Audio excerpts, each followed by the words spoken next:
and I will introduce us in the meantime. So I'm Divya here on behalf of shophealthy.in. This is our weekly live. We had taken a break in between because of the new year and the doctors not being available during the break. And we are back with Dr. Sherry Banu today, doing a nice, I think today she has a lot to share on thyroid. So thank you, Dr. Sherry Banu, for joining us.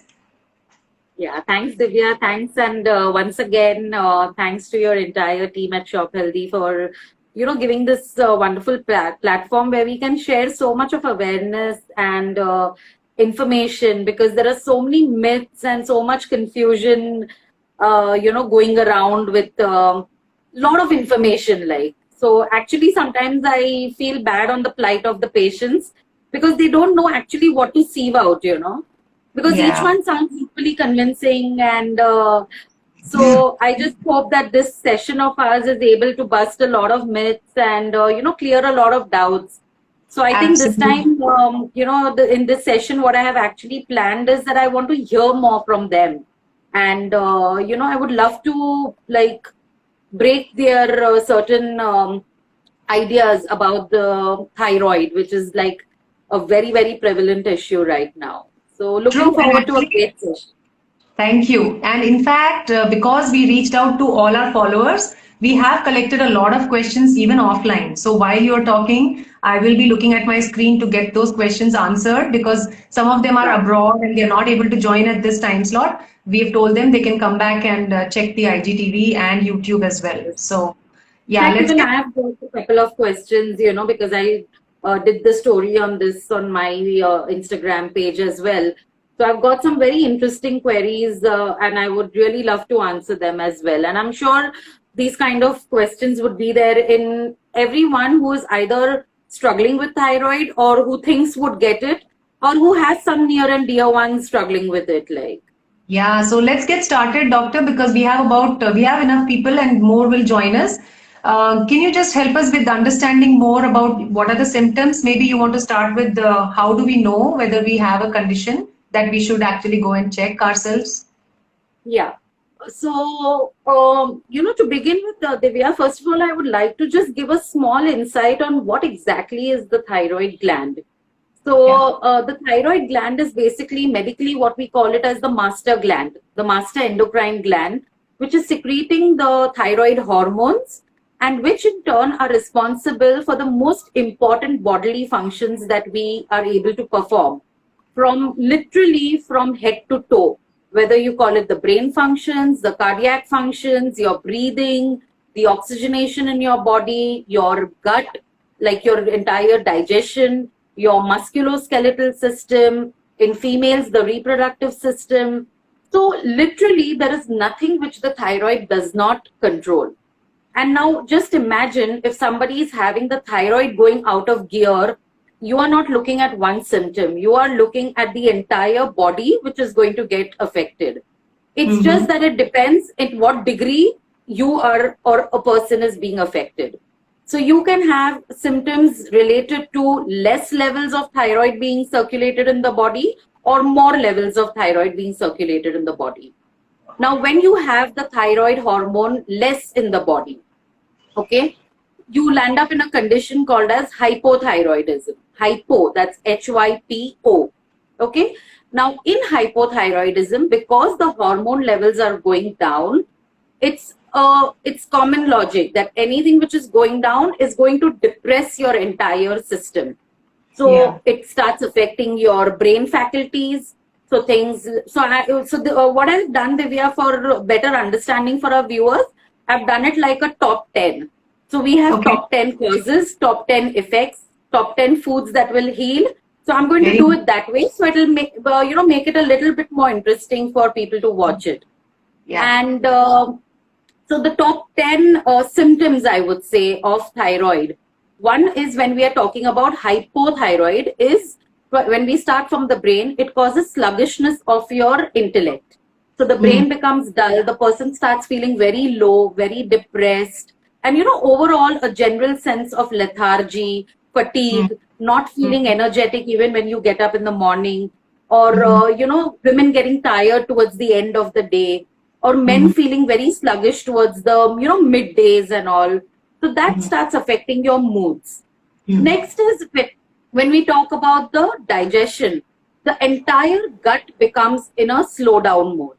So your Yeah. intestinal motility becomes very slow. So people start suffering from things like constipation and food not getting digested, because we all know that we have a like a digestion fire within us. Now, when the metabolism is not at its peak, the digestion goes down. You generally get aches and pains because your muscles are not getting oxygenated well. The blood circulation is not happening too well. So you have sluggish blood flow to the important organs, which again depress the organs. So the person starts getting issues with the breathing, like panting, fatigue, like thoda chalte hai and they feel tired. So that starts affecting their respiration and their oxygenation in turn. So in females, it affects their periods, irregularities in the cycles. Either the flow becomes very less, the cycles become very infrequent, and it's completely thrown out of gear. They have problems conceiving. Um, so it's pretty much affected every part of the body. And then on the other side, when you have the hormones in excess in your blood circulation, you start developing symptoms with hyperthyroidism. So exactly what happened in hypo, the exact opposite happens. So everything becomes raised up. The entire metabolism is raised up. So instead of feeling depressed, the person starts feeling anxious. He starts sweating a lot. He starts, getting bouts of fevers on and off. Then the pulse becomes very high, which we call as tachycardia. The blood pressure starts fluctuating. He starts losing weight. In hypo, of course, the most commonest thing what women are struggling with is the weight issue, because as I said, the metabolism is getting affected. They start putting on weight. So the exact opposite happens, that in spite of the appetite increasing so much, the person is still started to losing weight. And another very typical sign what you can see is the eyeballs jutting out. So a lot of times we see people that they're very thin and very lean, but they have these very protruding eyeballs, which is a very characteristic symptom of hyperthyroidism. Whereas in hypo, when we look at physically, the person becomes all bloated up, the neck looks swollen, and in fact, they develop a swelling of the thyroid gland called the goiter. Okay. So if you must have seen, a lot of times in villages and places where the element called iodine is not very easily available, a lot of people you'll see with these big swellings on the neck, So that's nothing but the swelling of the thyroid gland, which we call as the goiter. So this is how the thyroid symptoms are seen in the body, whether it is hypo or hyper, depending on which one is going wrong. Okay. So that's what happens when the thyroid gland is affected. Now, the main question that people have is that how does somebody get the thyroid? Because you won't believe, those statistics say that 1 in 10 people have thyroid. I think I would disagree a little bit here, because when I'm seeing patients regularly, by default, every 2 people out of 5 are having thyroid. If not at a high level, it's at least borderline, or I know that 6 months down the line, they are going to go over the other side. So everybody is worried that what is the main reason why are we getting it? And then when you go back to their history, they'll say that no, nobody in my family has it. My parents don't have it. My grandparents didn't have it. So there is no genetic or hereditary. So, but that is one question we did get. Is it a genetic condition? So is it true that if my parents have it, I will automatically suffer from it? No, see, it is not completely genetic, I would say. It is genetically. So somebody whose, parents or ancestors had it may have a tendency, but it is not necessarily that you will 100% get it, because it's only 5% of your genetic correlation that one may get a disease. It's your entire lifestyle and the environmental factors which feed your genes and which then flare up the whole condition. So again, I would like to stress on it that people should not assume that because my parents have thyroid or my siblings have, I am bound to get it. It is nowhere connected. And Doctor, on the same note, I think we have a question here from Harsha. She's saying, if it is hereditary, what can one do to avoid it by taking care of certain things when we know that we can be prone to it? Yeah, so we'll answer that, when we talk about the treatment part of it, because this is the most pressing concern. So what I was saying here is that when we talk about the causes, of course, hereditary is one cause which we always keep at the back of our mind. The second is, and I think the most important, and 90% of it is your mental state. It is the stress, your mental makeup, your emotional makeup, which causes this. And the stress does not start a year back or 2 years back. It's something which you carry from your childhood. And there has been enough and much research done which shows that how much does stress affect your physical health. And in thyroid, it is seen that it is optimum. Like a person with a perfect lifestyle, like perfect diet, exercise, wakes up on time, sleeps on time. But if he has had unresolved issues in the past, it does affect the thyroid gland. Because the thyroid gland is one of the most primitive glands which starts in the embryonic development. Interesting. It starts at the when the fetus is 3 to 4 weeks in the mother's womb. That's when the thyroid gland actually starts developing, which is at the base of the tongue.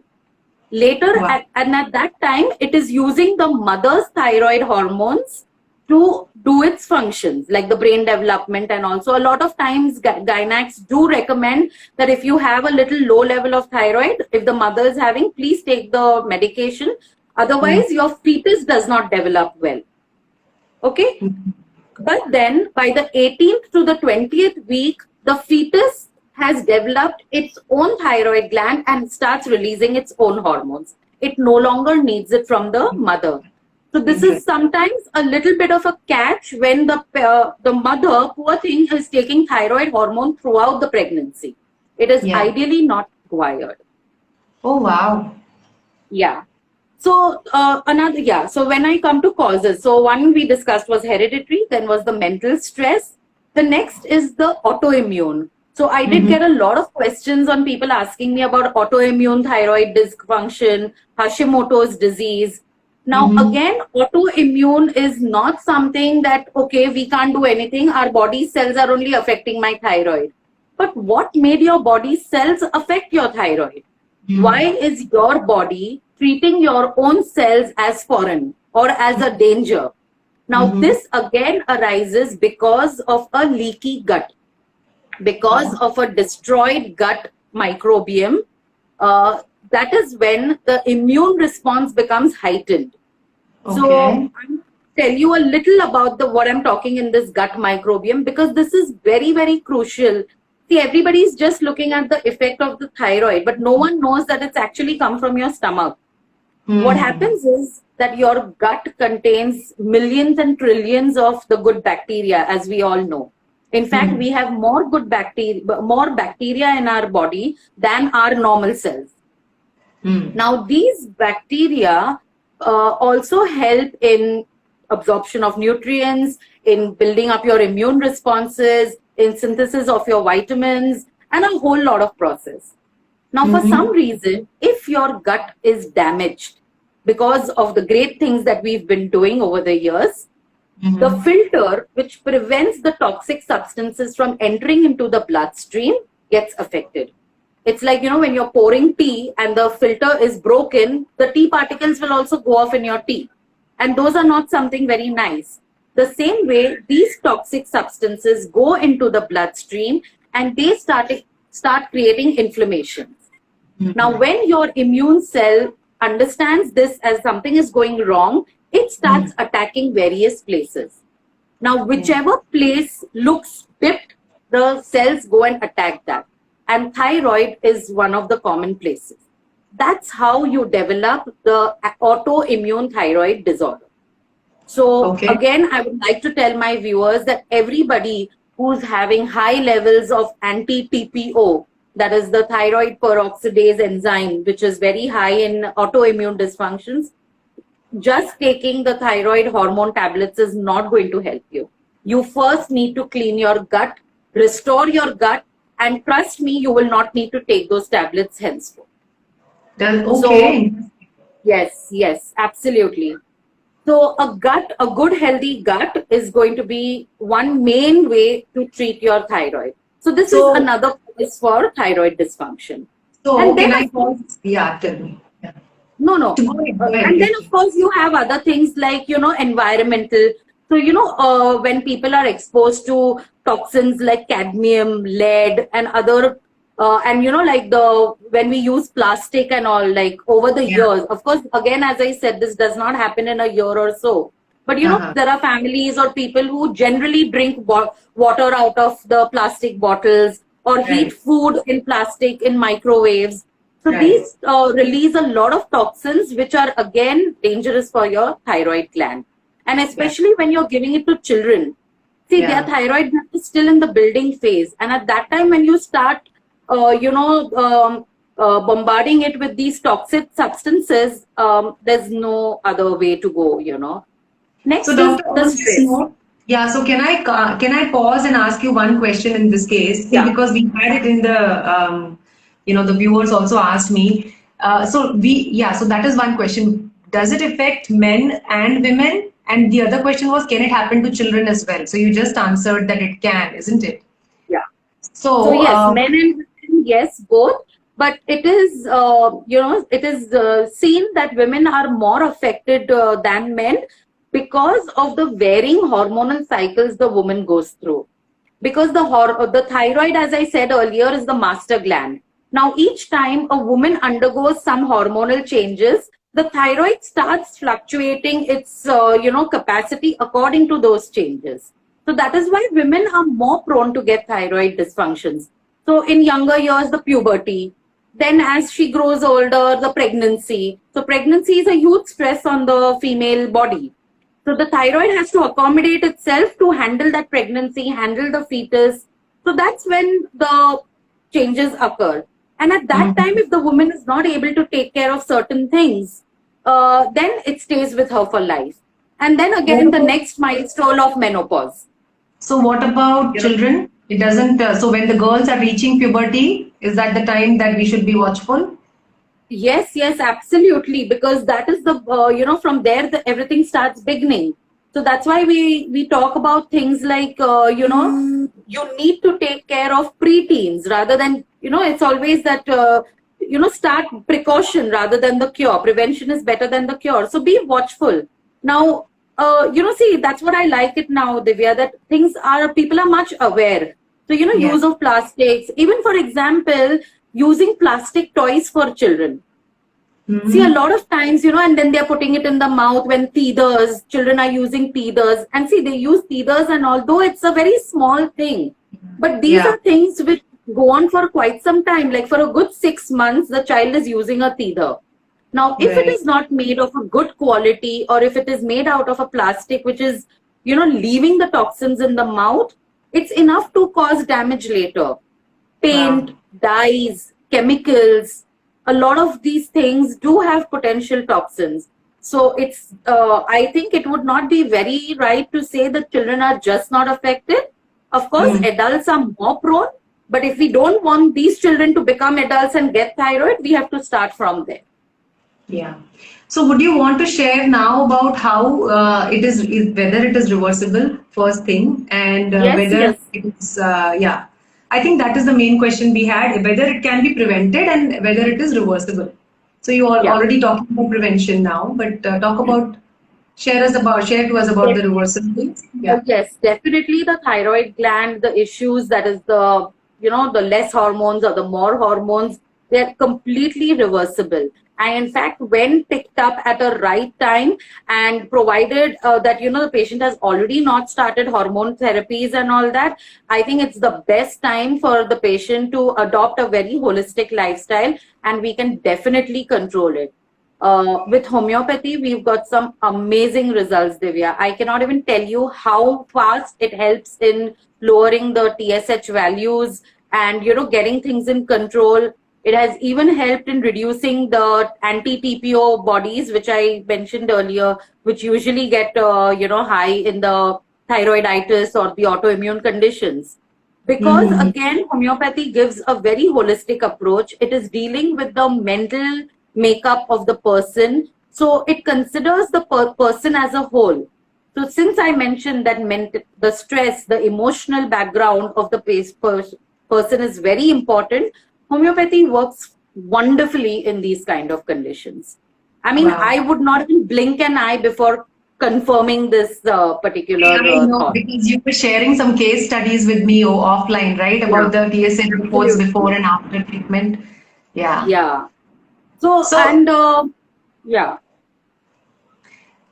so I do have another question that just came in last minute. There are people who are taking allopathic thyroid medicines, right? Is there a long-term side effect or a long-term effect of these thyroid medications? I mean, can Yeah. you just shed See, some what light on that? happens is with conventional medicine, usually when you have hypothyroid, they just give you the artificial hormone. Okay. So one thing is less, तो बाहर से उसका supplement दे दो. That's how they do. If you have Hmm. hyperthyroid, they give you something which depresses the action of the thyroid gland. So now you Okay. can imagine when you're taking it for a long term, the medicine you were taking for hypothyroid eventually has put you in a state of hyperthyroidism because you are Oh, just continuously bombarding the body with a particular hormone without okay. understanding that the thyroid gland doesn't know how to act with it. So it's Yeah. just that it circulates in your body, it is temporarily controlling your functions, but it leaves Yeah. a lot of residues and definitely long term effects. So, because, and here I would like to mention that the thyroid gland is one gland which works on the negative feedback mechanism. So, when it releases the thyroid hormone, the thyroid gland itself is controlled by a gland in the brain, the pituitary gland. Okay. Mm-hmm. And this pituitary gland sends a thyroid stimulating hormone, which is the TSH, which normally people will keep talking that, you know, my TSH has become high, my TSH has become low. So Mm-hmm. TSH is the thyroid stimulating hormone. Now, when Mm-hmm. the thyroid gland is secreting normal hormones, that normal hormone sends a message to the brain saying that everything is good in the body, don't send more of TSH. So Mm-hmm. everything is going fine. Now, the moment the thyroid hormones become less, it sends an impulse to the brain that send more of the TSH so Yes, that yes. the thyroid can start secreting more. Mm-hmm. So this is the negative feedback that keeps on going. So now you can imagine that when you're just artificially taking a hormone tablet, it keeps bombarding the brain also, and there is a confusion going on. So I Yeah. understand that, you know, initially when the values are high, less, people do get onto these tablets. But now there are more than enough ways for you to get off it and, you know, adopt a more holistic lifestyle. Like Very. foods, for that Yeah. matter, foods contribute a lot. Like, you know, I'm sure people want to know that what should we eat and what should we not eat. Yes, yes, yes. So, like food is again very important. You can eat everything actually. And Mm-hmm. along, so most important people with hypothyroid should have a diet which is good with iodine. So nowadays, you know, there are a lot of these fat diets that no salt and no sugar and no this and half the things they eat, half they don't eat without even understanding that each one needs the other one, you know. So you need a Right. good iodine diet. So what will give you the iodine? The simplest thing is a good iodized salt. Like you use Oh, your, you know, good organic Himalayan pink salt, which is not only going to give you the iodine, but it also gives you the micronutrients like selenium, zinc, chromium, which is also equally important for the thyroid gland. Then you have yeah. your veggies like carrot, beetroot, radish, which you must definitely not miss. Then you have your whole grains, because again, whole grains are very high in all the micronutrients. Your Mm-hmm. legumes, the pulses, Brazil nuts is something which people must definitely include in their diet. So I And just want to understand, this is for hyper or hypo that you're talking about? The so this is foods. for balancing your thyroid gland. So as I Okay. said, there is nothing like you take something only for hypo or hyper. Because if you're taking something for hyper, if you overtake that, you will land up into hyper. Ah, okay. So you need to take foods which balance and calm your thyroid gland. Then you So have things like your dairy. So there's a sorry. lot of hue and cry. There's a lot of hue and cry about dairy and dairy products and milk and stuff like that, you know. But see, again, this is something which individually each one needs to understand. It is not fanciful that you just switch off dairy. Okay, dairy is equally important for our system. It does a lot of good. It's a rich source of iodine. So if your gut can tolerate it well, and if you're using a good quality dairy product, there is no harm in using it, because it's a complete protein. And for the synthesis of your thyroid hormone, you need complete proteins. That's why your pulses, legumes, paneer, milk, eggs, these are some great sources because they have the selenium, they have the zinc, and all of it. If you are a non-vegetarian, seawater fish is a great source of iodine as well. All eaten in a balanced way, in moderate forms, and cooked the right way is not going to harm you in any way. And make sure you include these in your diet. What about soy? We have these constant doubts about soy, whether it is good or not good for women, at what age. See, in soy, what happens is that there is a substance called isoflavones in the soy products, which is supposed to affect the synthesis of the thyroid hormone. Okay. And so that is why they recommend that people with very fluctuating levels can limit the use. But if you are using it in very sparing, now see, soy means with our kind of cooking in India and all, how much of soy do we use? Unless if you completely switch to things like soya milk or, like tofu and all, if eaten in very moderate quantities and cooked well, it does not do any harm. The same thing goes with all the crucifers, They're really bad-mouthed, that cauliflower, cabbage, broccoli and kale and all those kind of things. If eaten raw, yes, it can prevent the absorption of iodine by the thyroid gland. But normally, who eats raw cauliflower? I'm not sure. I don't think I would like raw cauliflower. You're going to cook it. Broccoli is taken raw in some salads. So that's something you can definitely avoid. Yeah. So things which you don't know how to make, or if you are not comfortable with, it's just comfortable to skip it. There is no need for you to just have it because it looks colorful and looks fancy. But if you're going to have the cauliflower in its cooked form, the cabbage in its cooked form, there's absolutely no issues with it. And you're going to have it with another dal or something, so it's perfectly okay. So there are people, doctor, who are trying to turn vegetarians or vegans, right? My own daughter, for example, suddenly has this aversion towards animals killing. So she says, Mama, let's go vegetarian. So what do I do for her protein intake? Or, like you said, dairy is important, but for protein at that age where they are preteens.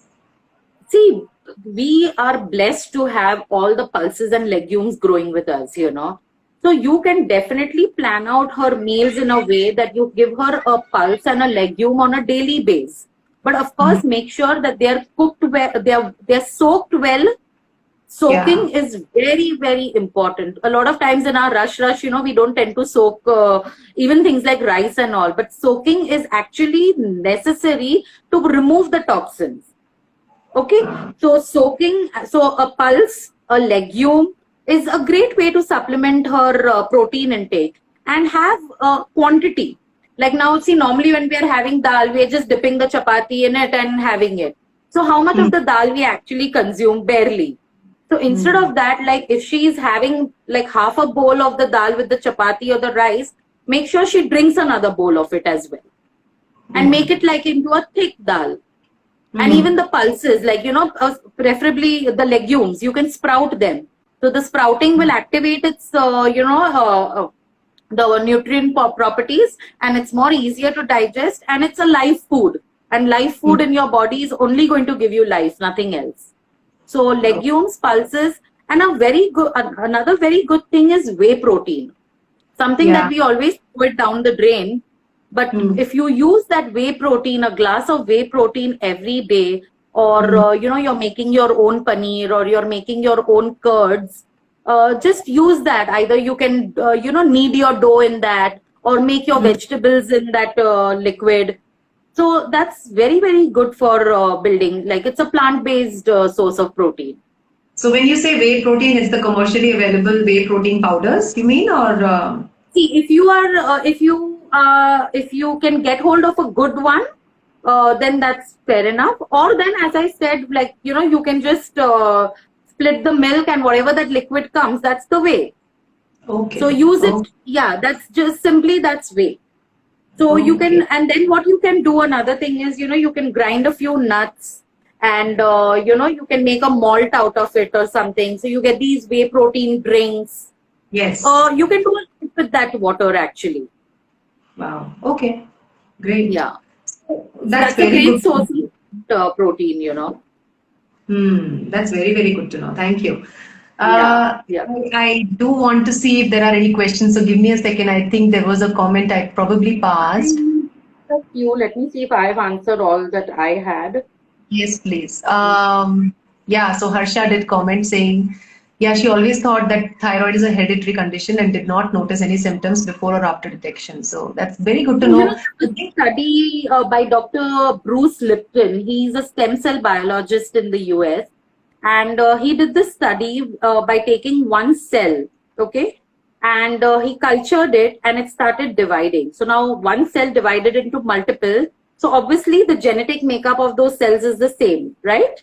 Then he divided those cells into 3 parts. And one part he added a muscle protein. In one part he added like a bone culture.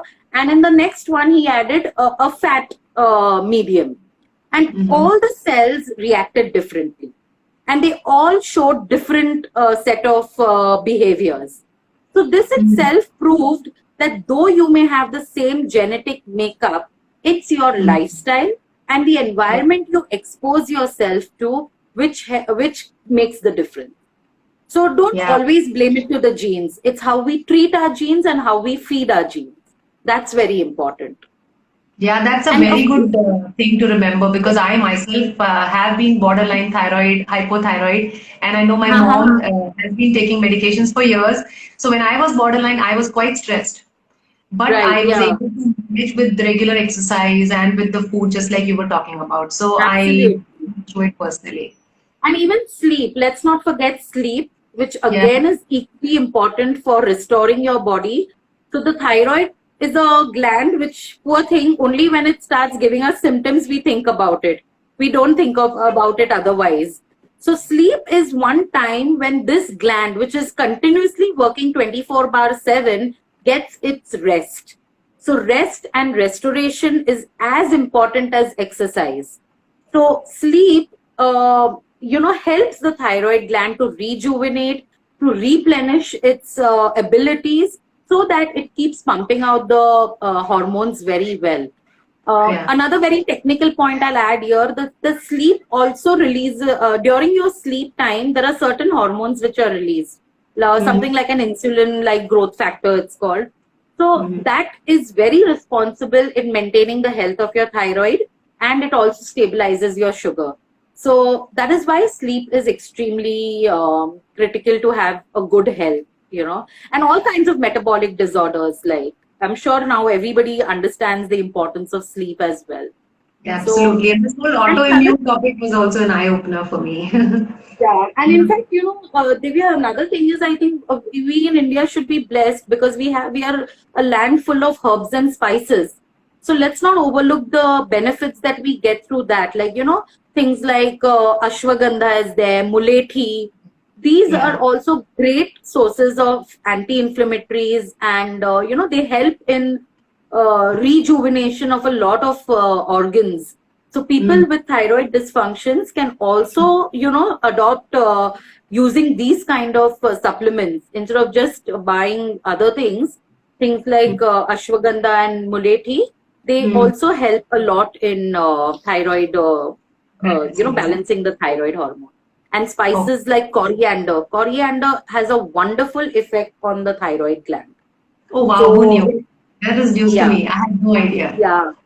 So all my thyroid patients do get, like they have to include coriander. So I basically use a lot of these spice drops, and because they are concentrated. So when we are using it medicinally, because normally if I tell them eat coriander, they'll tell me, we put it in the food.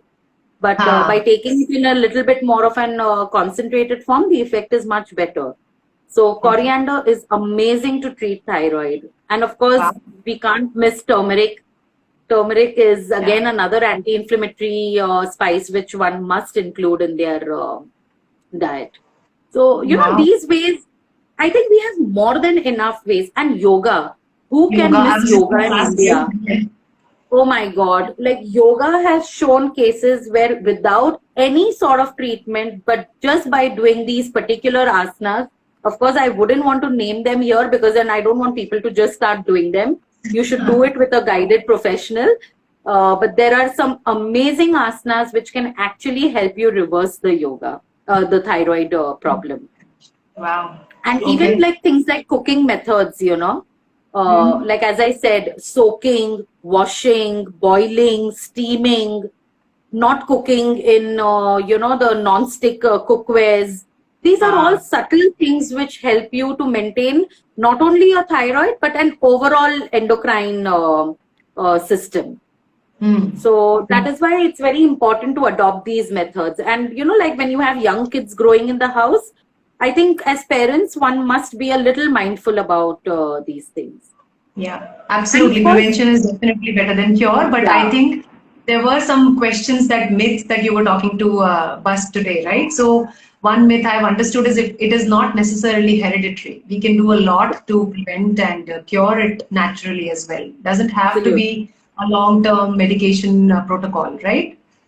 Definitely, So, definitely not. And there is no need for people to panic and run when the TSH goes beyond 5 and 6, because I've seen, certain doctors and patients over treating the thyroid gland. So sometimes hmm, you need, because sometimes, another important cause for an acute thyroid dysfunction could be just a simple viral attack.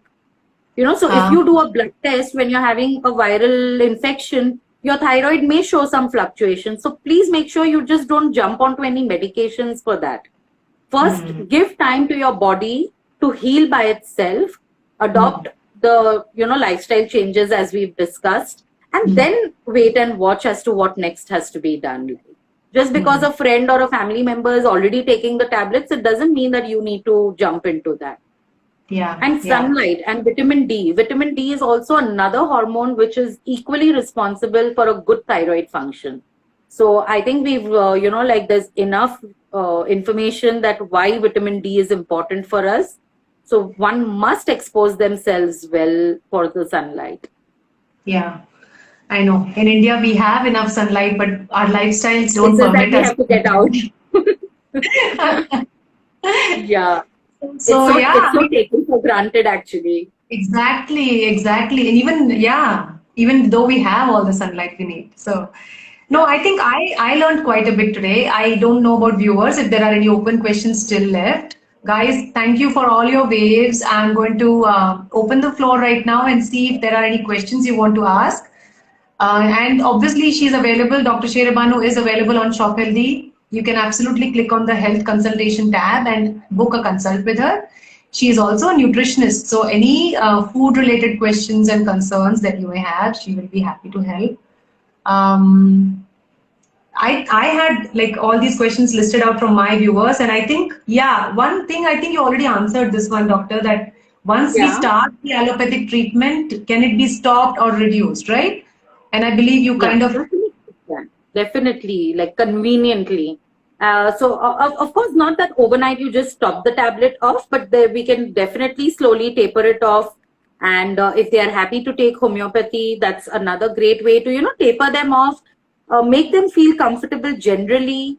And then automatically the need for that, supplement of hormones is not going to be there. yeah. See, now we So just got slowly another as we question. can. Somebody is asking, Yeah, I think it's yeah. Vandana. So she's asking, can she leave thyroid medication after 10 years? I mean, that is exactly what we are trying to achieve, isn't it?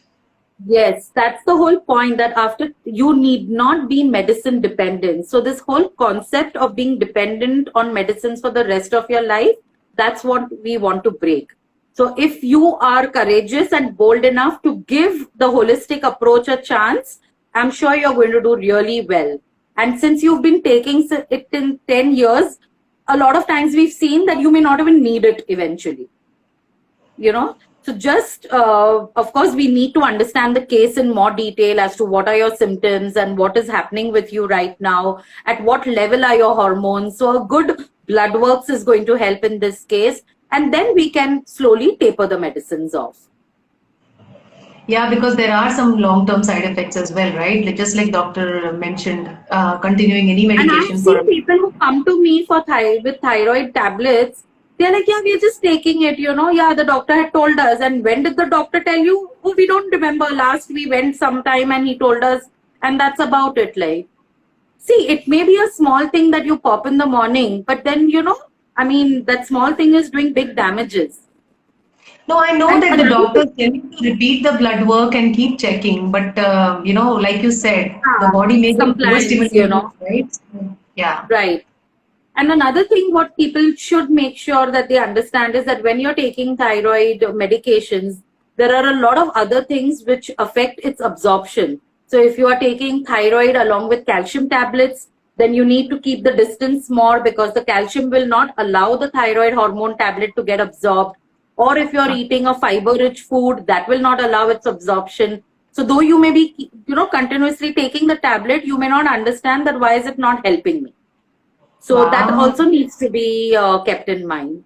That is why they say that the thyroid tablet has to be taken the first thing in the morning, and then don't eat anything for at least a good 1 hour or something, and then have whatever you want. Yeah. Yep. So I think whatever questions I had also I've managed to. I think likewise, I think I have answered. I think I've gotten the answers to all my I viewers' had a questions. lot of questions on the thyroid antibodies. So I think I've answered it. If anybody has any more queries on antibodies, please feel sure. So another thing on antibodies is there is a particular virus called as EBV, Epstein-Barr virus. So sometimes if you're affected by that, that also can stimulate an antibody reaction. But I know as a patient, see, they can't go into so much of their understanding that now why this has happened. But yes, a good gut and a healthy gut microbiome will avoid a whole lot of issues. So, have fiber-rich food, have foods which are good with the pre as well as the probiotics, because the prebiotics will help you in nourishing your good bacteria, and that good bacteria will in turn, stimulate your entire immune response. So, boils down to what you're saying. Gut health. Absolutely.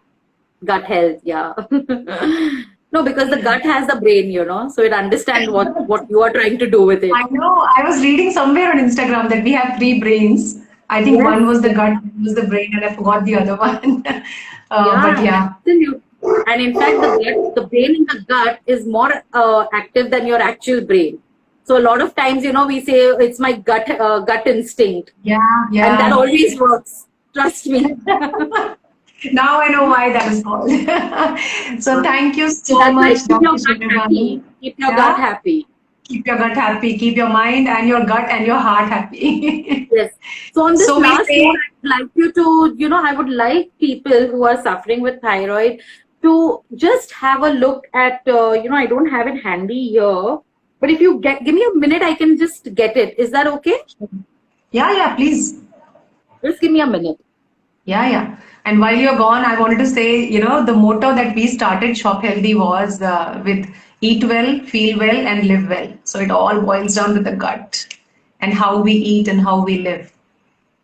So Vandana, I'm glad you got your answer. Other viewers, in the meantime, I think while we're waiting, please, type your questions, ask your questions, or feel free to book a separate consult if you're not comfortable asking here in a group setting.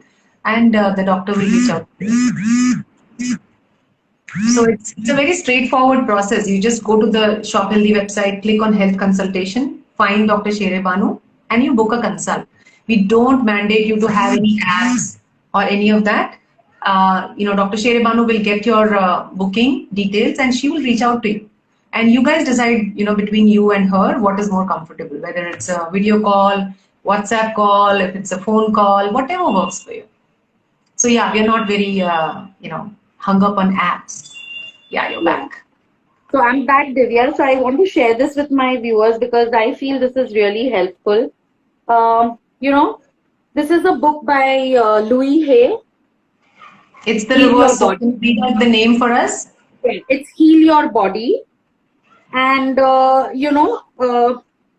in that, she gives us these positive affirmations for all the physical ailments that we have.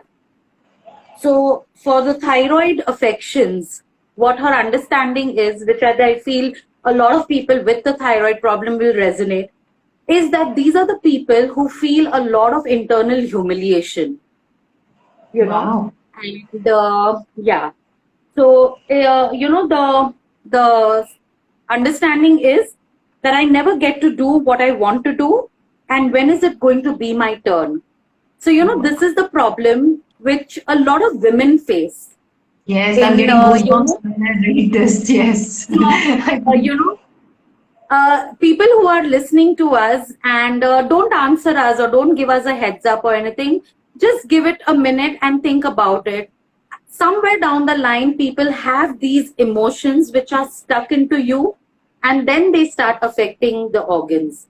So people with thyroid dysfunction do have these internal emotional blocks.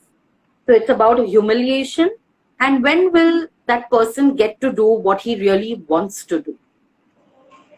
So think Wow. about it, resonate it a little bit, and I'm sure that will help you. So that's when That, again homeopathy comes into play, because it goes to that deep core that, that a person is going through. wow. I think we need to pick your brain a lot more, Dr. Sheribanu. I'm sure our viewers are asking for more. We will come back with another topic, Yeah, I'm sure, and sure. in the meantime, they can reach you. Like I was telling them, how we started Shop Healthy was with 3 words: eat well, feel well, and live well. That is what we've Absolutely. tried to. I think that should be our motto. That And I has think you're doing been. great work. Shop Healthy is doing great work by allowing people access to certain things which are not very easily available. So a lot of times, we do tell people that, use this, use that, and they're struggling, but where do I get it? So at least now I know where they will get it. So in that terms, I feel Shop Healthy is doing a great job. Thank you, and I'm so happy to have you on one of our doctors as one of our doctors. Thank And you. Thank you. yeah, we'll come back to you, I'm sure, pretty soon. In the meantime, Sure. thank you so much for Thank you, sharing. viewers. Yeah, thank you. And I hope this has helped you at least 5% of the problems that you've had. Thank you. Thank you for a patient hearing. Bye, doctor. Bye. Bye.